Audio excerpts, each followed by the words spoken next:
One of the things I like about my job is I get to see people when things are going really, really well for them. And I also get to see people when things in life aren't going so well. And so one of the things I enjoy doing, if I have the opportunity to, is I like to make people smile, give them an opportunity to smile. I think it gets too easy to focus on what's going on that's negative. I think the harder thing is to think about these things are positive and they're going on. And because of that, I'm going to be okay. 1 Corinthians 15:58 is a verse that kind of inspires me. It says to be ye steadfast, immovable, always abounding in the work of the Lord, knowing that your work is not in vain.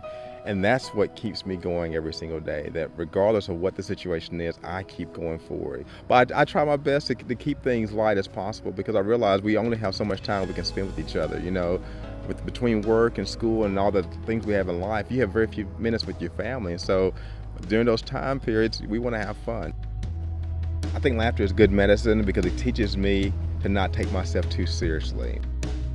I am Michael Jones, and I am pressing on. I grew up in the church. Pretty much my whole family are Christians, and most of my friends were Christians. But in high school, I really started questioning whether or not I was a Christian and what I really believed.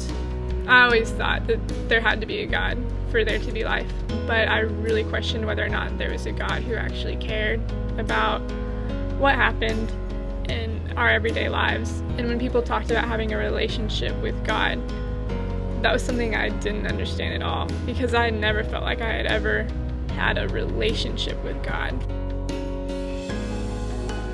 My senior year of high school, I stopped going to church because I felt like if I went to church, I was advertising to everyone else that I was a Christian. One day, Harrison came to Searcy High School, and he saw me and he asked me why I'd stopped going to church. I think at one point I completely kind of just ditched my faith, just kind of walked away from it. And there's a big difference between doing that and actually struggling in your faith and asking the hard questions and trying to figure out what you believe.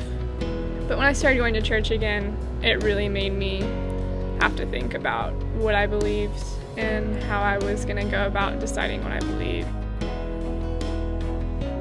Coming back was a little bit hard for me because since I was a senior, I was supposed to be a leader, but that wasn't really a role I felt comfortable taking on.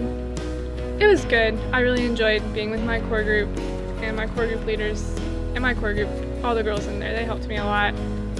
And just all my friends in the youth group, they didn't all, exactly know what was going on, but they didn't really treat me any different. I'm still looking, still searching, still trying to figure out what exactly I believe. But I think now I know where to look. My name is Kaylee Ramey, and I am pressing on.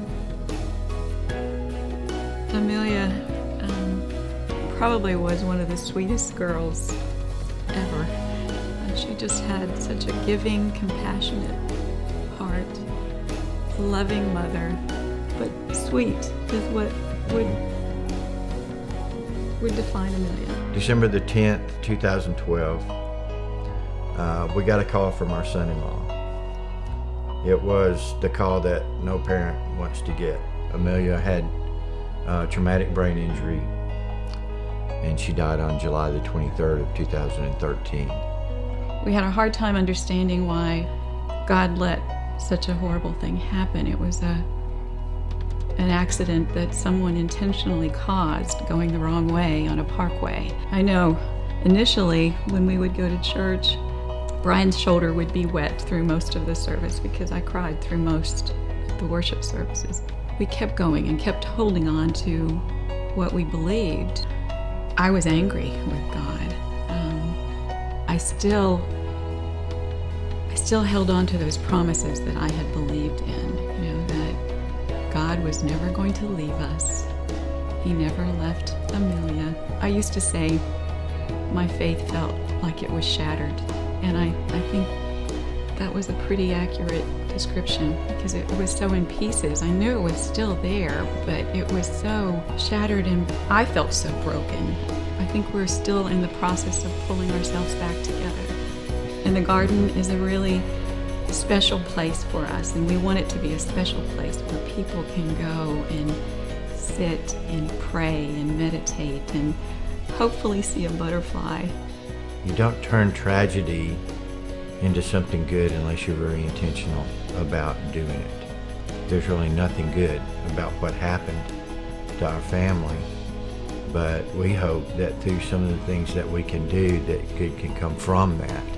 That support of brothers and sisters in Christ and people that care about you really made it possible for us to move forward and to be able to get through this with some level of sanity.